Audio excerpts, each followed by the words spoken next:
한 번 쓰고 버리는 게 깨끗하다라는 인식을 국민들에게 심어준 것 자체가 문제라고 생각을 해요. 주변만 봐도 쓰레기들이 넘쳐나고 있는데 우리가 살고 있는 지구가 어쩌면 쓰레기 왕국일지도 모르겠다? 중국에서 전 세계 쓰레기를 다 수입을 했었는데 수입 금지를 하면서 우리나라의 재활용품 쓰레기의 단가가 급격하게 하락을 하기 시작을 했고 쓰레기를 수거하지 않고 쌓이다 보니까 쓰레기 대란이라는 게 2018년에 처음 이제 나타난 거예요. 이게 2020년에 코로나로 인해서 또 시작이 되고 있다고 해요. 비대면 소비를 많이 하고 배달을 시키거나 택배를 시키다 보니까 그런 포장재 쓰레기들이 엄청나게 많이 나오게 됐어요. 작년에 비해 거의 한 20% 가까이 증가를 했다고 해요.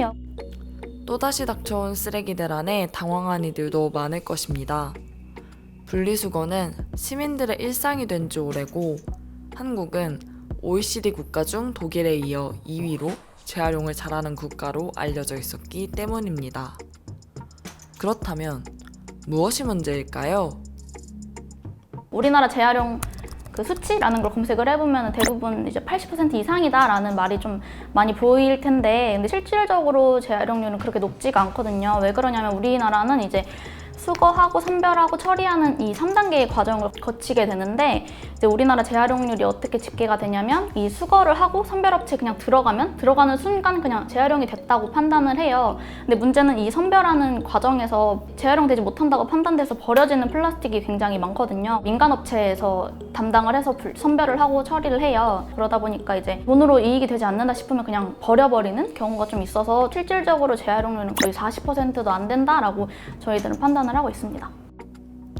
즉, 분리수거를 한다고 해서 항상 재활용이 되는 것은 아닙니다. 제대로 분리배출을 하지 않아서 그 수거하고 선별하는 과정에서 탈락하는 플라스틱이나 재활용품의 양이 굉장히 많아요. 음식물이 묻어있거나 뭐 재질별로 분류가 되지 않는 플라스틱 같은 경우에는 아예 재활용이 되지 않거든요.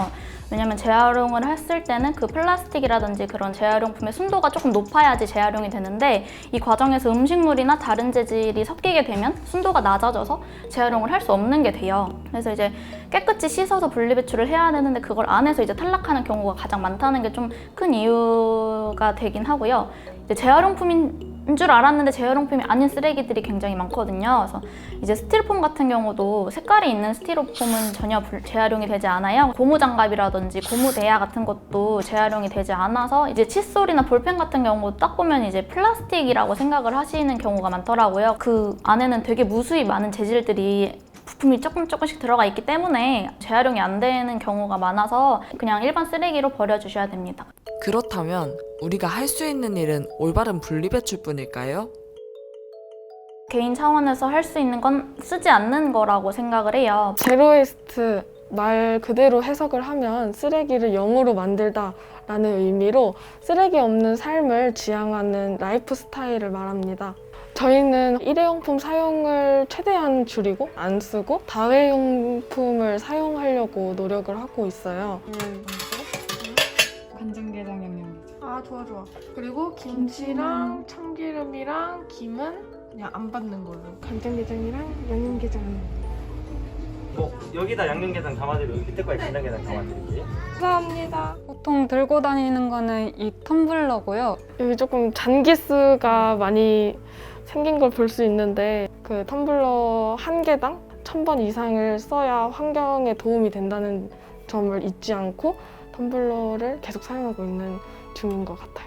그리고 장 보러 갈 때는 장바구니를 들고 과일이나 야채를 담을 면주머니, 다회용기를 챙겨가는 편입니다. 저희 집에서는 주방에서 천연 수세미를 사용하고 있고 고체 설거지바도 사용하고 있습니다. 플라스틱 용기 같은 경우는 이제 딱 보면은 이거 다시 쓸 수 있는데 싶은 용기가 되게 많아요. 실제로 가정에서 다시 쓰는 분들이 굉장히 많은데 플라스틱이라는 화학 물질로 이루어져 있다 보니까 다시 세척해서 쓰고 그걸 다시 전자레인지에 돌리고 그걸 다시 또 냉장고에 넣고 다시 쓰고 이렇게 하다 보면은 어쩔 수 없이 유해 물질이 나오는 경우가 많아요. 그런 것들은 다 일회용이라고 생각을 해요. 그렇기 때문에 재활용이 좀 안 된다 싶은 제품들이 굉장히 많이 있고 한 번 살 때마다 되게 많은 쓰레기가 나오는데 이제 다회용기를 사용할 경우 그런 쓰레기가 안 나오게 되는 거잖아요. 수세미 같은 경우는 섬유로 만들잖아요. 근데 섬유는 다 플라스틱이라고 생각하시면 돼요. 그러다 보니까 닦을 때 어쨌든 분해되는 게 좀 나오겠죠. 그러다 보니까 미세 플라스틱의 좀 원인이 되고, 버려지게 되면은 또 되게 미세한 굵기로 만들어진 섬유다 보니까 이게 바다로 흘러가게 되면 뭐 파도라든지 뭐 안에 있는 물살이라든지 이런 거에 의해서 분해가 되고 미세 플라스틱이 되는데, 물고기들이 먹이로 착각하고 먹는 경우가 되게 많아요. 근데 결국 또 물고기가 먹게 되면 물고기의 체내에서 분해가 되지 않다 보니까 먹이 사슬을 통해서 이제 인간에게 돌아오게 되는 거죠. 저희는 환경운동가도 아니고 그렇다고 착실한 실천자도 아니지만 내가 쓰는 것만큼은 쓰레기를 줄이고 제로 웨이스트를 실천하는 게 좋겠다. 환경에 큰 변화가 생긴다면 더더욱 좋겠지만 저희는 환경을 위해 조금씩 실천하려는 행동들도 중요하다고 생각을 하고 있어요. 제가 들었던 생각을 다른 사람도 우리를 보면서 같이 환경에 대해서 다들 나부터 시작하자를 가지고 시작을 한다면 조그만한 변화가 일어나지 않을까 하는 마음인 것 같아요. 조금 힘들고 불편하더라도, 물론 지금은 소수겠지만 모이면 다수가 되니까 같이 목소리를 함께 내주셨으면 좋겠습니다.